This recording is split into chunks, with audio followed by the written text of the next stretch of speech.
इतना कहकर मामदो एक लंबा बांस को जोर से धक्का देकर रास्ते में गिरा देता है। ठीक तभी बाप बेटे की कानों तक ये आवाज आते ही वो अचानक रुक जाते हैं। पिताजी, दुर्गा पूजा हो गई, काली पूजा हो गई, अब तो जगधत्री पूजा भी खत्म हो गई। हम गांव कब लौटेंगे पिताजी? अब हमारा काम पूरा हो चुका। इस रोशनी से भरे शहर को छोड़कर अपने गांव लौटने का वक्त आ चुका है। ये कहते हुए पंचानन अपने बेटे को लेकर एक और घर के दरवाजे पर पहुंचता है और अपनी बाजा बजाने लगता है। उसी ताल पर दीपू भी अपना बाजा बजाने लगता है।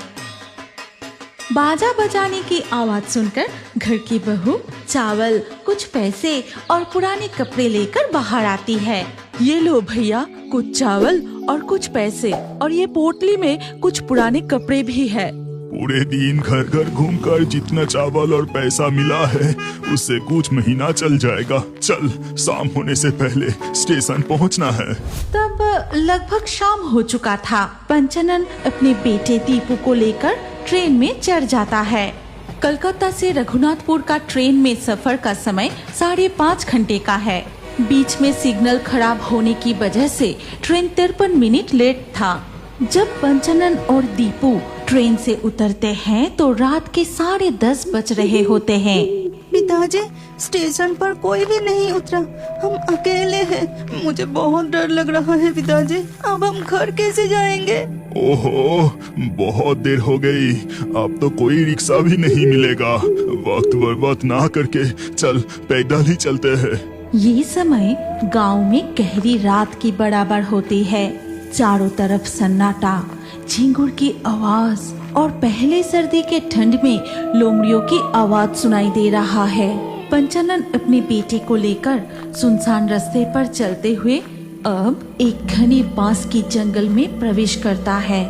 पिताजी, मुझे बहुत डर लग रहा है। इस अंधेरे में रास्ता तो दिखाई ही नहीं दे रहा है। डर मत, ये बांस का जंगल छोटा है, हम जल्दी पार कर जाएंगे। कसकर हाथ को पकड़ ले।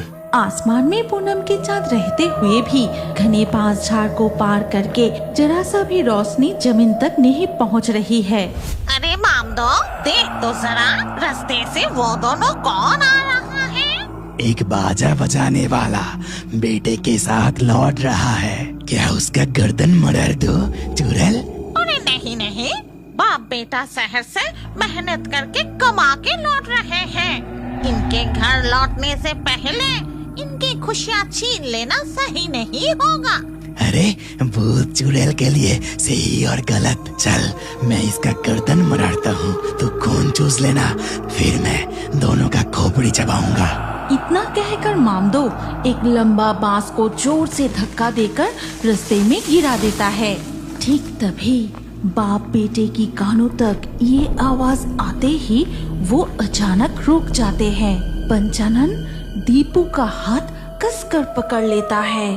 तभी चांद की हल्की रोशनी में वो देखता है कि रास्ते पर एक मोटा बांस गिरा हुआ है।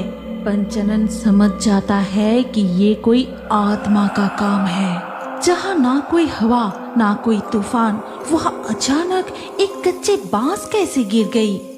अगर आप इस कहानी के अगले भाग देखना चाहते हैं तो कमेंट में नेक्स्ट पार्ट जरूर लिखिए और हमारे fairy Toons Hindi Facebook page को अभी फॉलो कीजिए।